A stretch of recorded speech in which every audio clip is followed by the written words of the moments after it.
All right, so yesterday I started talking about this multi-system framework for ethical culture, and we talked about the components of the formal system. And today we are going to talk, or I'm going to talk about the components of the informal system.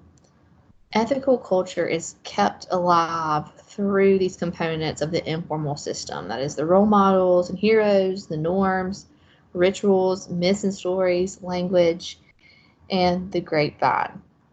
What's important is that the organization ensures that the informal system is aligned with what's happening in the formal system. We can have organizations, like I mentioned, where the formal system and in the formal and the informal system, are aligned for unethical behavior. But most of the time, that's not the case. Most of the time, the formal system is aligned to achieve ethical behavior, yet it's in the informal system where we see that it is pointing towards more unethical behavior, or is encouraging or incentivizing or not disciplining unethical behavior. So the first aspect of the informal system, and you can see italicized here, it has an important part in the informal system, like with leadership in the formal system, and that is role models and heroes. So socialization about ethics can occur through mentors and role models in the workplace. Mentors emphasize importance of integrity and resistance to pressure to behave unethically. But mentors may also send a different message. You have to ask yourself, if you have a mentor in the workplace, are what they preaching, does it align with what's contained in the formal system? Or is there a misalignment there? So when it comes to heroes, we can think of heroes as those who personify the organization's values.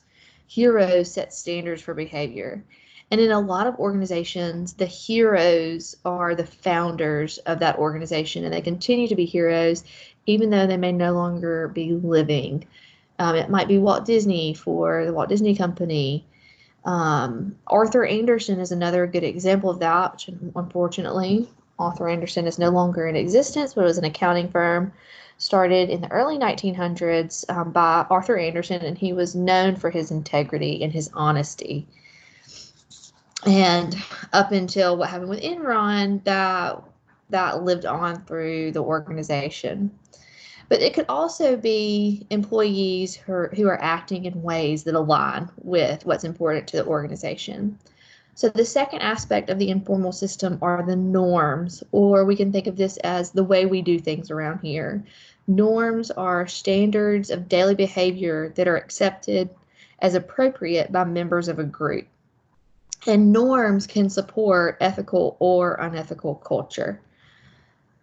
So norms are the behavior that occurs despite the formal rules in place or the regulation or codes of conduct within the organization. And the norms within the organization provide clues into the culture of that organization. So if informal norms are inconsistent with the formal codes and policies, then we can say that that organization's culture is out of alignment. The third aspect of the informal system are rituals. And rituals tell people symbolically what the organization wants them to do and how it expects them to do it. So rituals could be something as simple as a weekly meeting. It could be the types of parties that the organization hosts for its employees or other stakeholders. It could be banquets that the organization puts on, and you have to observe what's being celebrated at those banquets to understand what's important to that organization. It could be that it's an organization that's very family oriented and they have lots of family events. But you have to ask yourself through the rituals at the organization, what values are being celebrated at these rituals, right? If there is a standing sales meeting every Wednesday, and the only thing that's really discussed at the sales meeting is the bottom line, and they're only talking about numbers, then that might be concerning. Whereas if you're talking about numbers and how those numbers are achieved and the integrity in the process, then that is a culture that's more aligned to achieve or be an ethical culture.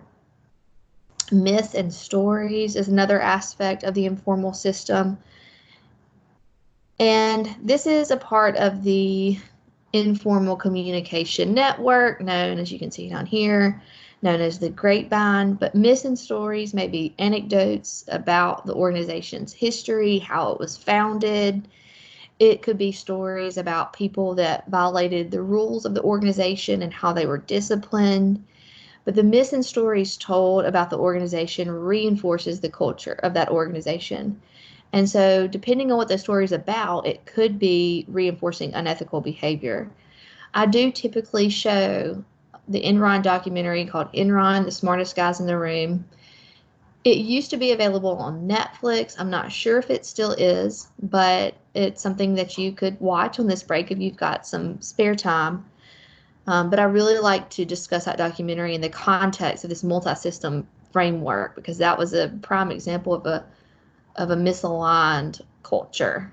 There was or it's arguable. You could say it's a misaligned culture, or you could say that both the formal and informal systems were aligned to achieve unethical behavior. But there were some components of its leadership, of its values and missions and policies and codes that made one think they cared about ethics. But what was really big within Enron were the myths and the stories that were being told among the employees. They would have these weekends with top executives and other employees that were very kind of macho weekends, if you will, and they took great risk in those weekends, and that kind of was perpetuated throughout the organization and inclined people to be risky, very risky individuals.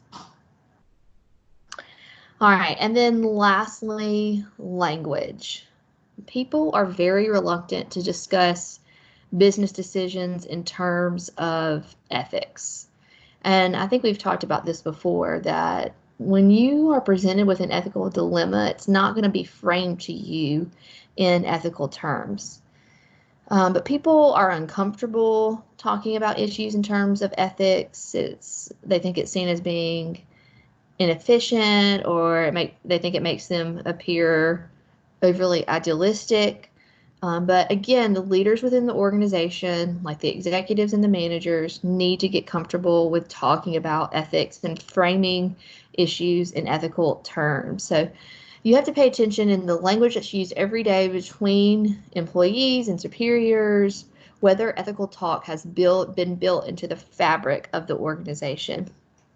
And I've put the grapevine on here too, and this is the way that these myths and stories are told throughout the organization. It's the informal communication network of the organization. And people observe through the grapevine, or learn through the grapevine, the type of values that are important to that organization through these parts of the informal system, like role models, norms, rituals, myths and stories, and languages.